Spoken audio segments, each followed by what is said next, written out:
It's no secret Instagram has a ton of features.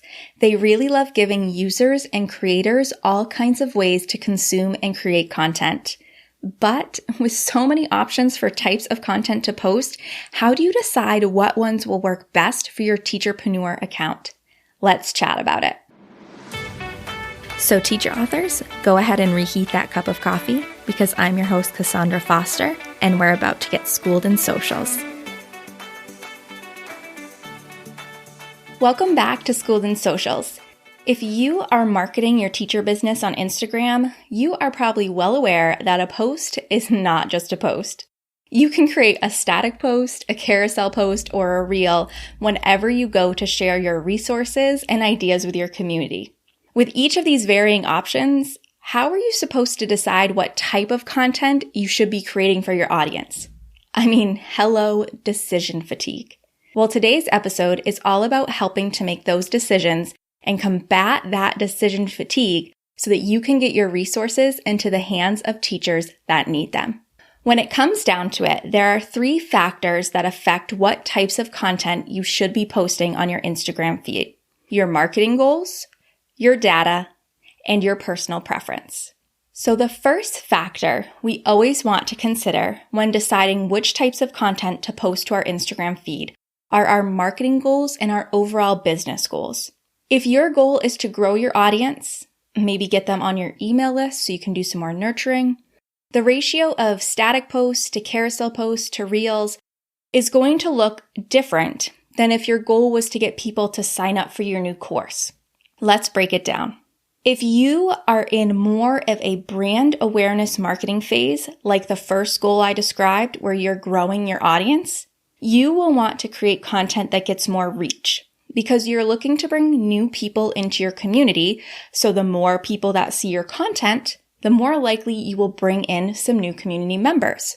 Content types that tend to be the highest in reach are reels and carousels.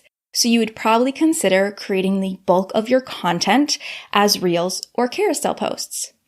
On the other hand, if you are in more of a conversion marketing phase, like the second goal, where you want to get people to sign up for your new course, you would want to use content types that lend themselves well to educational topics, such as reels or static posts set up as infographics, as well as types of content that work well as promotional posts, such as carousels to explain the features of your new program and reels to show how many resources from your programs work. Because if you are looking to convert your audience members into customers, you really want to be able to provide them that educational content as well as show them why your new thing is worth them investing in. Now, don't panic. If the idea of brand awareness marketing and conversion marketing is new to you, that's okay. I've got episodes that cover each and will give you more in-depth information so you can decide which phase you are in or should be in. And you can find them both right in my show notes so that you can easily re-listen and decide what kind of content you should be creating for your account. Besides our marketing goals, though, we also need to take a look at our data. As a former special educator, I can attest to the fact that reviewing and analyzing data is the number one way you can figure out how to move forward, whether that's deciding on a plan of action for teaching a student to request a break, or it's planning your social media content. So I always suggest that you take a peek at your professional dashboard at least once a quarter to see what content is performing well. P.S. If you have no idea where to begin when it comes to your Instagram professional dashboard, I've got an episode on Instagram analytics that will walk you through it step by step. And again, that episode is going to be right in the show notes for you. Now, once you're in your professional dashboard, take a look at your top content. You can see your top content based on reach, engagement, or shares.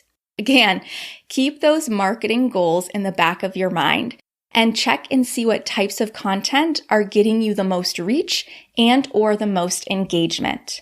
Then create more of that type of content that is resonating with your audience that will help you get to your goals.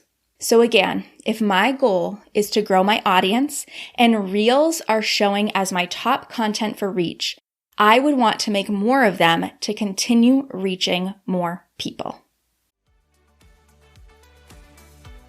There's no doubt if you've been around for a hot minute, you know the importance of analyzing your social media data to help you reach your big business goals. But if the thought of diving into that data on your own has been holding you back from the content clarity that it can bring, I've got your back. With my quarterly data analysis service, I'm here to be your data bestie right alongside of you, diving into your analytics and outlining a content plan so that you can take effective action. This way, you get all the benefits of having your eyes on your data to help make goals for the new year without having to take a course or wade through the numbers by yourself. It's time to tap into the magic of your social media data, and you don't even have to add anything to your plate to do it. Just hop on the waitlist right now in the show notes. I know your future self will thank you.